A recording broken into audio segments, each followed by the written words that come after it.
Welcome to Freaky Fauna Friday, where every Friday we take a little time and explore some of the freaks of nature from around the planet we cherish so deeply. So please, jump aboard and let's explore the wilds together.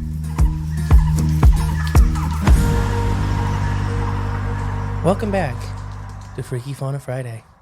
I am the great and peaceful Mr. E. And I'm Jay. And we're excited to hang out with you today. It feels good to be back. It feels good to be here. It sure does. Yes. I'm nice and relaxed on a Friday. Weekend's coming. I'm just really looking forward to it. We're going to talk about one of the ocean's most peaceful animals today. Oh, I like peaceful. Do you have a guess? Kind of, because I think you may have told me it earlier today. I didn't tell you what it was. No, maybe I did. What was it? The horseshoe crab. Incorrect. Oh, dang it. You were lied to and you believed it. Wow. Think of another. The last time I'll ever trust you The funny again. thing is these guys are reading the title, so they already know. Yeah. So what do you think? What's another really, really peaceful, gentle thing from the ocean? A sea cucumber. It's another really good guess. Sea snail. Yeah, not really, because they some of them are really, really toxic. Nematode. The Megalodon. Oh, okay, yeah. Way to steer me in the wrong direction. How do we know these things are even real? We got a lot. I have their teeth. Oh, what if it's not a megalodon tooth? What is it then? No, it could be a scale of a giant tarpon. Just gonna let that hang there. You've seen tarpon scales, right? You know they use them for the jewelry. I think I just seen it this weekend. That's why it was fresh in my mind. Yeah, They look really neat. They're really big. They're they're really strong too. No, the Megalodon. We're gonna talk about the Megalodon and what we know about this massive shark. Okay. Didn't we do this? Oh, that was on another show. When we did it on Crips of Corn. Well, You're we right. did it. Megalodon, is it still out there and that kind of stuff? But this is a giant.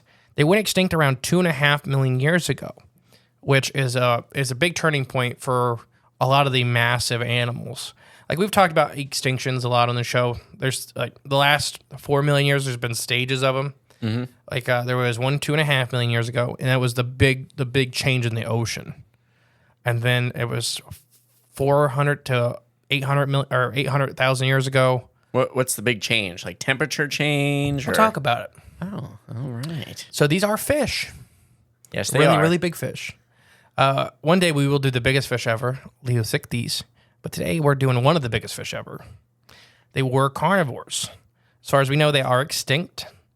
Their lifespans, and this is estimated. So they are sharks. They are cartilagenic sharks. So really the only quote-unquote bones they have are their jaws and their teeth. That's most sharks, right? That's most sharks, yeah. I thought so. There's only a handful of sharks. And I don't think any sharks are actually truly bony fish because that's not their family group. Right. There are a couple species of shark that have extra hard cartilage that preserves a little better. If that makes sense. I guess. Oh, like me. Yes, you do have extra hard cartilage. Yeah. Anybody comes around and touches, if you're at the Jamboree this next weekend, touch Jay. Oh, I don't know about that. And just give him a touch because cartilage is very weird.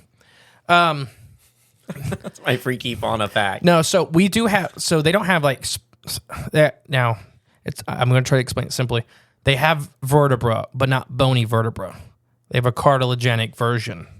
Okay. Does that make sense? Yeah, sure. Okay. So we kind of, it's not, a lot of animals like whales, for example, big, huge animals, they're kind of like trees. Their ear bones are what's called, in fish, it's called an otolith. You cut them in half and you can count the rings and it tells you growth periods. Okay. And it gives you a rough idea of years.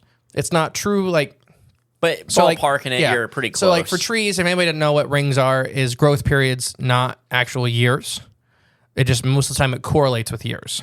Okay. So winter, like growth stops, so the ring gets really dark and really short. And then when the tree starts growing again, it gets lighter and lighter. So that's kind of, you count winters that way. Right.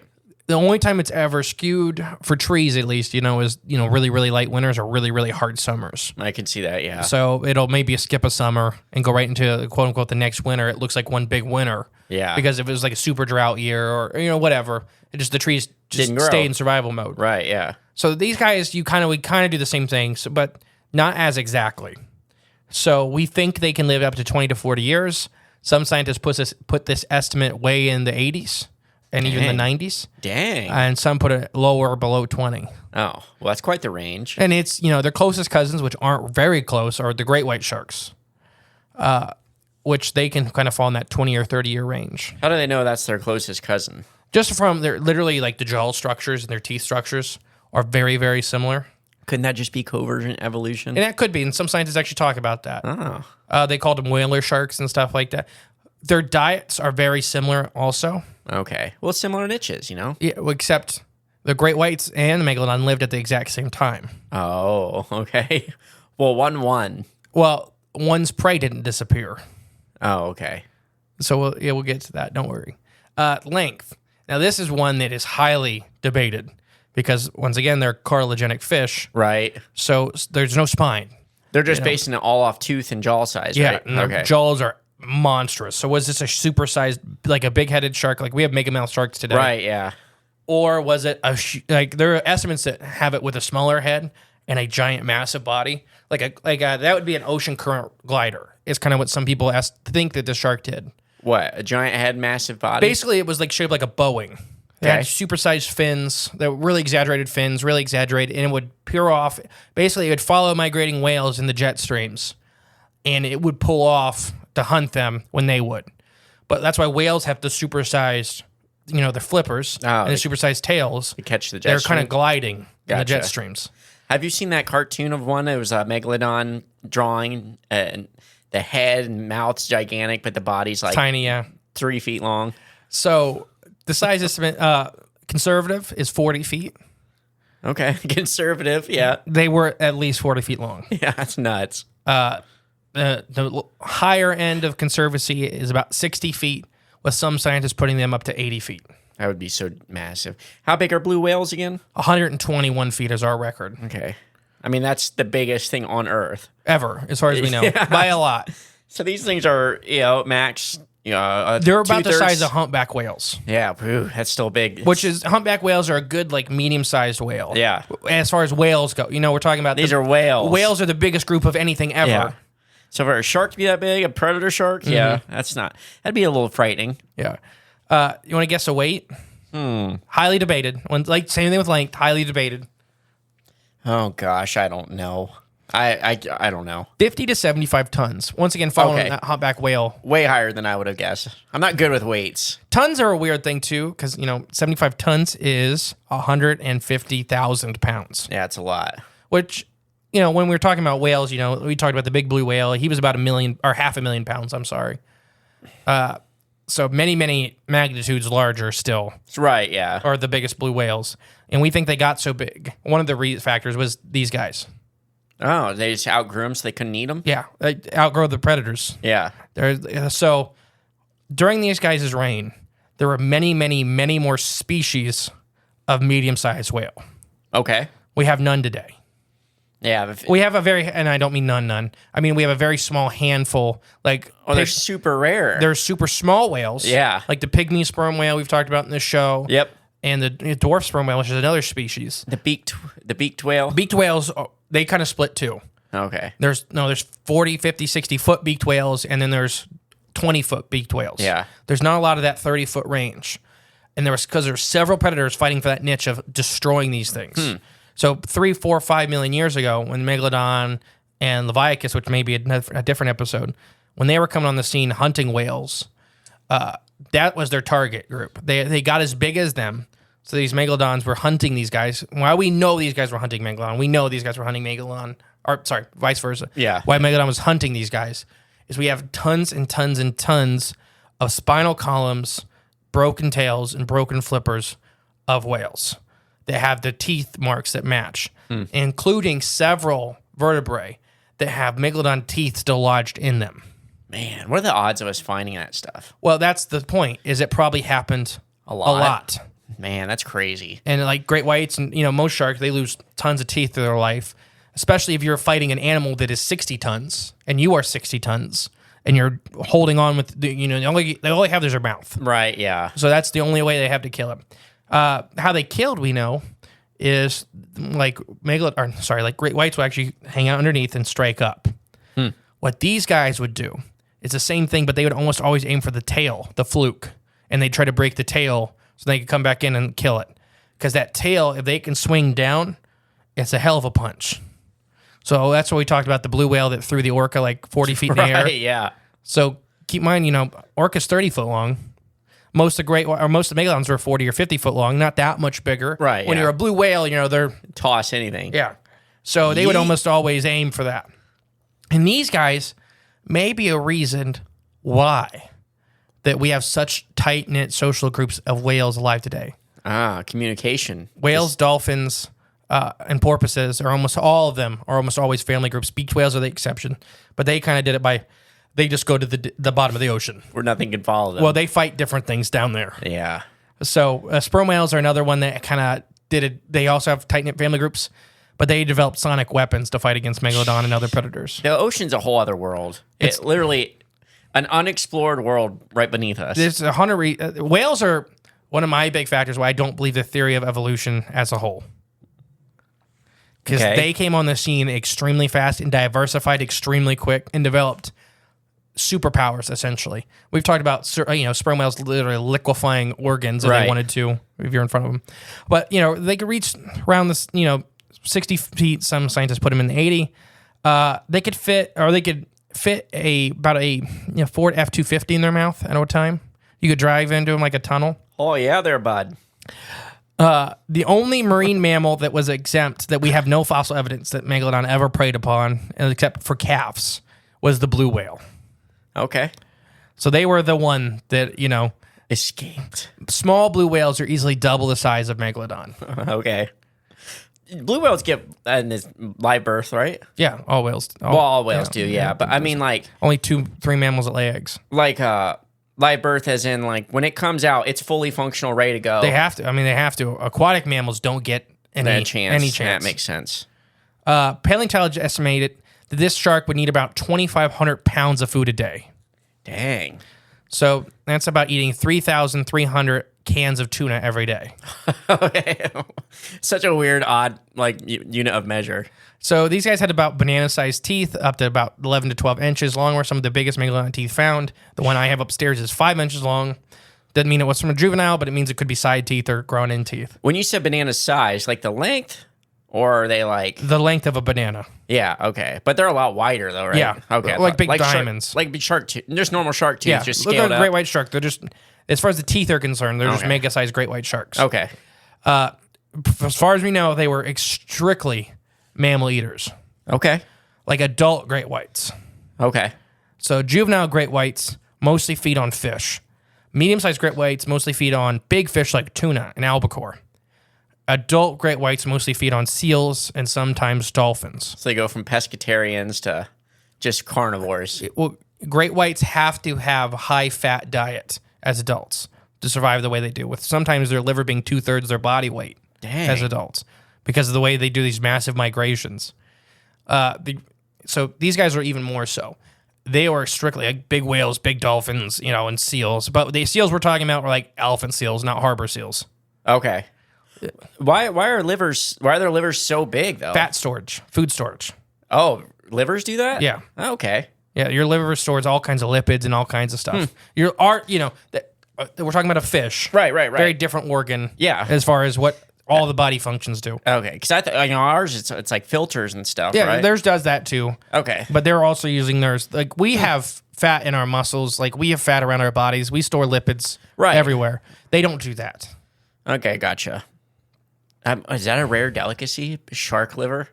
There literally a lot of sharks are being killed by the hundreds of thousands for livers and fins. The fins. That's not Actually, even hundreds of millions. the fins is such a waste. And they throw them back alive. Yeah, cut their fins off. So awful.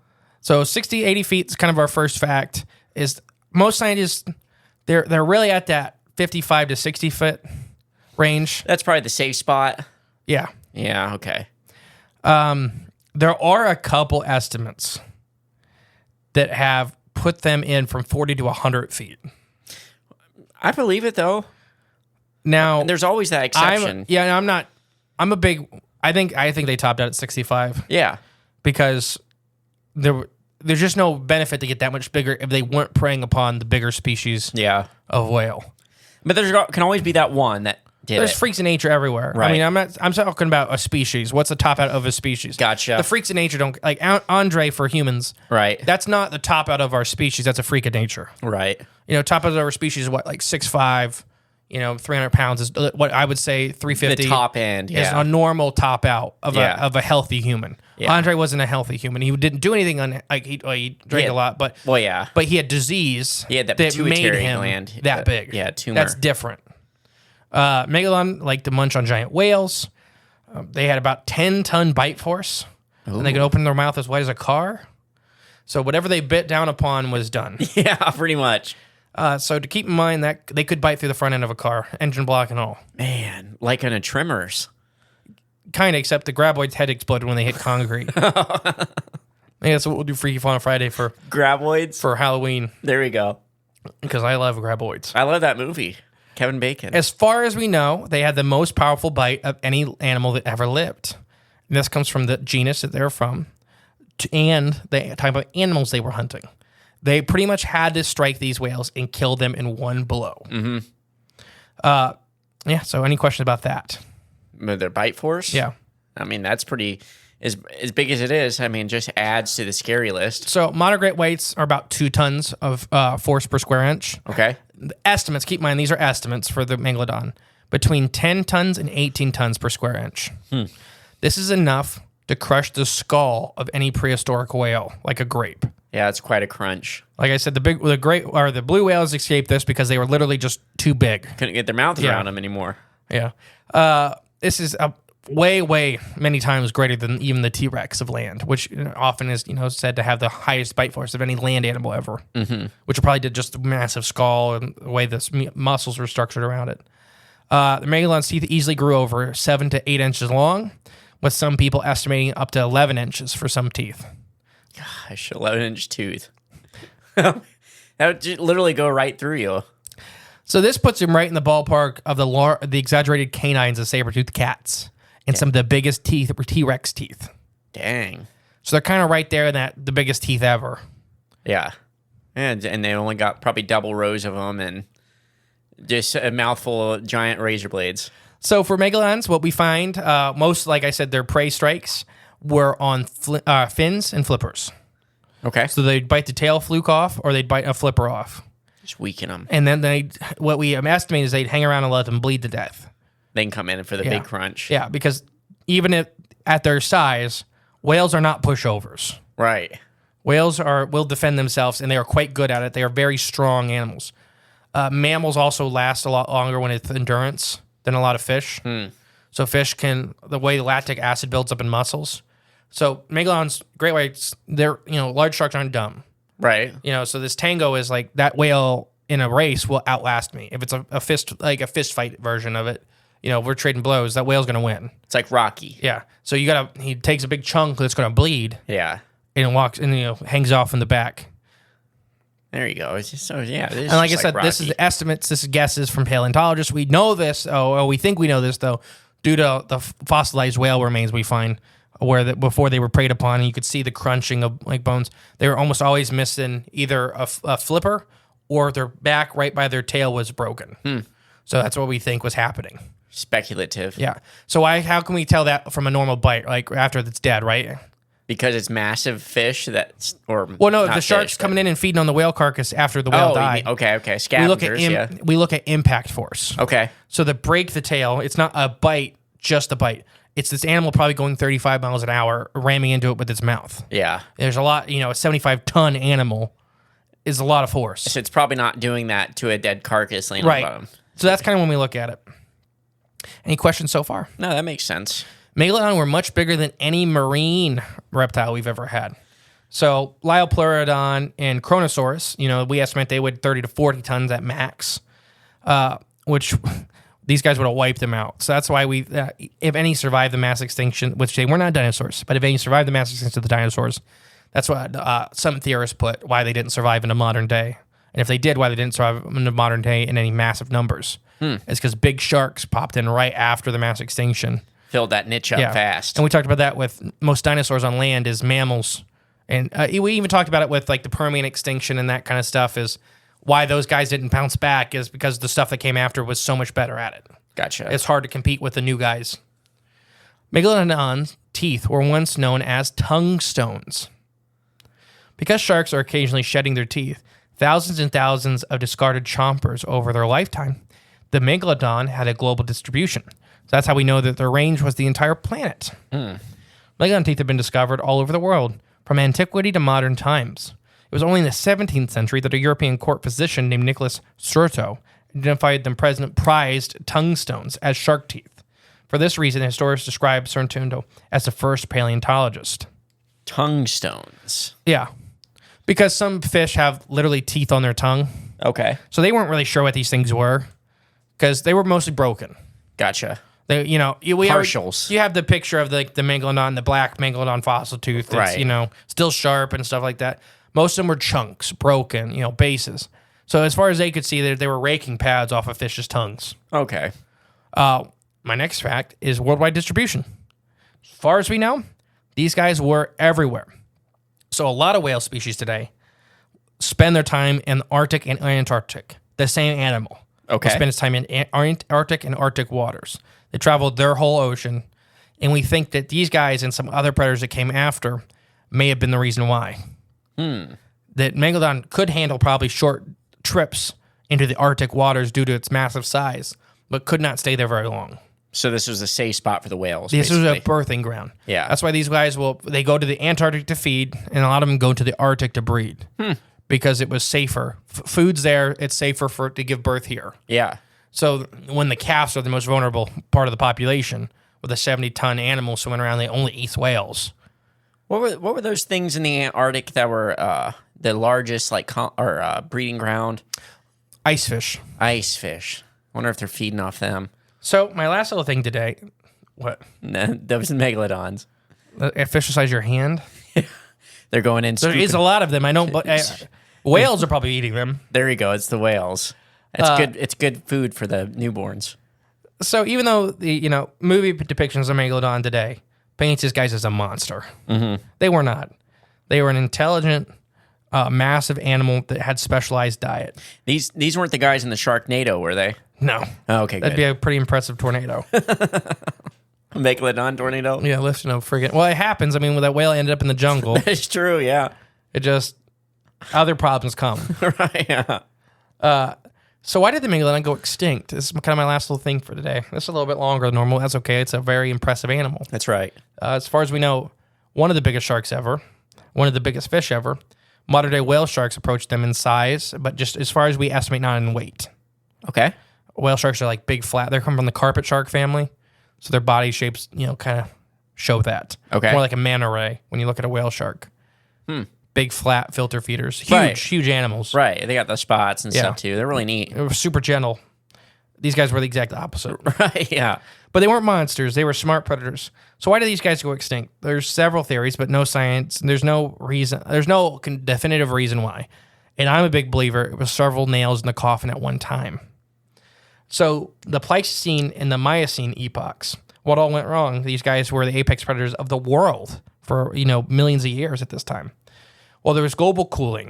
And what this means is these giant channels and canals that whales were using started getting smaller and smaller. So the diet was also being shrunk by these whales, by these currents. These currents were what were feeding the ocean, these giant krill blooms, these giant sardine blooms, which allowed billions of whales to exist at one time. With the cooling of the ocean, these currents slowing down and shrinking, there's not as much food being moved around. So the first factor is the whale population had a big step down. The middle group of whales almost all went extinct. Yep. By that I mean anything above 25 feet long and below 40 feet long as adults. Okay. Kind of disappeared. They could not compete well. The big guys could, they at least edged it out as long as they could in the modern day and were big enough that they weren't easy prey for megalodons and other predators at the time. So that's one big factor. They couldn't get their diet. Another thing is two new guys on the block. Uh-oh. And this is probably, in my belief, a big combination. The two new guys on the block one was the Viacus, which we'll do an episode on, which is a massive sperm whale that specialized in hunting whales. Oh, and hunting whales? Whales Whales and megalodons. Oh, so whales and sharks. Yeah, only the megalodons. Only the biggest. Like these guys ate like megalodons did. Okay. So megalodons would eat them too if they could. So it was the counter. It was, they were kind of even matched. Yeah. Now, for, as far as science, as far as geology is concerned, millions of years they battled it out, and nobody really ever came on top until the newest guy on the block showed up. Uh-oh. The orca. Oh. Being several magnitudes smaller, but being one of the most incredibly intelligent pack predators to ever exist on this planet. If not the most intelligent pack predator besides humans to ever exist on the planet. Yeah, true, besides humans. These guys changed the ocean. The cooling of the ocean was probably the biggest, their big step in. They wiped out both Leviathan and Megalodon. Okay. They were better hunters of whales, but they also could feed on small things. Being 30 to 35 feet, right around 10 to 20 tons. They were much smaller than both of the mega predators, but they were competing with them.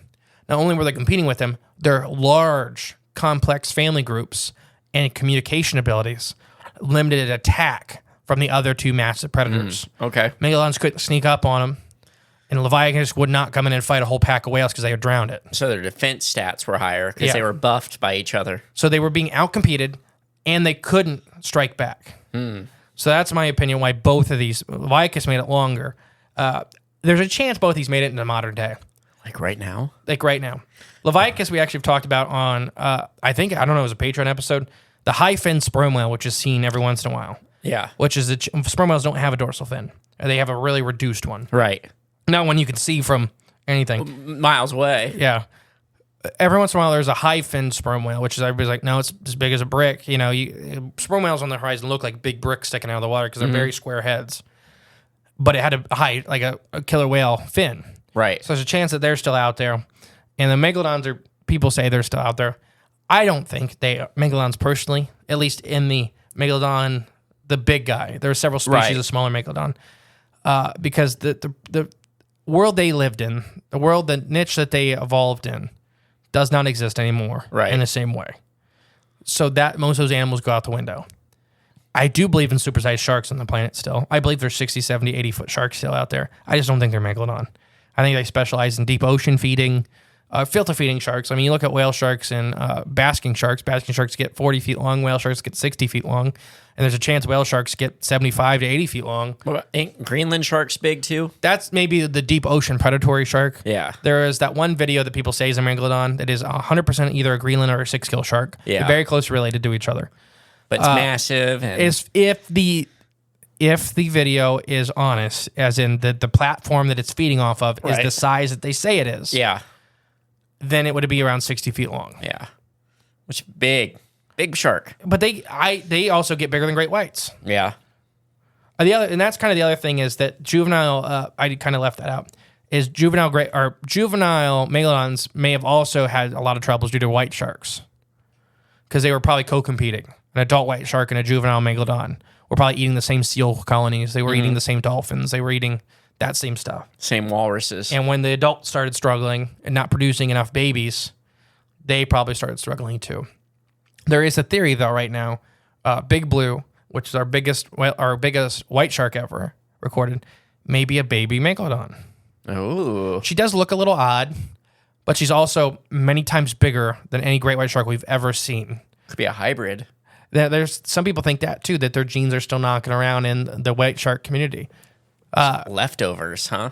I don't think so. I just think she's a really, really big white shark. I think she's one of the, we kind of talk about the exceptions, the top out of the species. She's really old. There's not as many white sharks as we thought, so they're really, really susceptible to extinction today. We've talked about that on this show. I'll end it soon. I know it's a really long, freaky fauna. But white sharks, there's not as many as we thought. We put tags on them, and one shark will visit every ocean in a 4-year period. Oh, gotcha. So the same shark you're seeing off of Cape Town, Africa, is the same one you're seeing off of Florida, which is the same one that visits Sydney, Australia. Yeah, that's nuts. So when they were killing these sharks extensively, we thought, well, we have a population of 100 sharks live off this island, great whites. No, you share a population with Cape Town, Africa, that's 4,800 miles away. Right, ain't that nuts? because they just do this. It seems about a 4-year pattern. Once they hit adulthood, they kind of develop a 4-year pattern. Worldwide. There was one famous account. Sharks are not monsters. Sharks do not attack people unless you go into their habitat. And most of the time it's accidental. Great white sharks do not eat people. They'll throw you up. How many land attacks are there? As far as I know, 0. Oh, okay. Unless somebody hits somebody with a shark, which I would believe happens in Florida. Wait, did somebody hit something with a shark? Hit somebody else with a shark. Oh, somebody swung a shark at someone else. Yeah. I gotcha. Yeah, I could see that happen. So there was one man killer, great white shark, several decades back. And this is when they started figuring out this world population of great whites, that on this date, he'd visit this beach in California and there would be a great white shark attack. And it happened every 4 years. Dang. And there was a seal colony on a rock, though, like 200 yards from the attacks. So they figured out, they finally tagged that shark so I think they just started pulling people off the beach. He's only there for like 3 days. Yeah. So they know when he's around, no, they visit like to the day. Right, yeah. When they're on these, as big adults, when they develop these patterns, they are on them to the day. Yeah. The only time they're really diverged is we don't know anything about their breeding. So, but that's for the Great White Shark episode. Gotcha. But hopefully you guys have enjoyed this super long Freaky Fauna Friday. Megalodon Friday. And Megalodons are cool. I have 3 of the teeth upstairs. Grandpa got me a long time ago. They're really expensive to get a full tooth, but I've always wanted one. But I'm fine with a replica full tooth because I got chunks of real teeth. There we go. But I just want one big one just to show One it. complete tooth. I have been the great and peaceful mystery. And I've been Jay. And we'll see you guys next week. Hey, come to the Ohio Bigfoot Jamboree. We're going to have some fun. We'll talk about Megalodons and salamanders. Sounds like fun. All right, guys. Bye. Thank you for listening to Freaky Fauna Friday. If you want to help the podcast grow, remember to share and give it a 5-star review.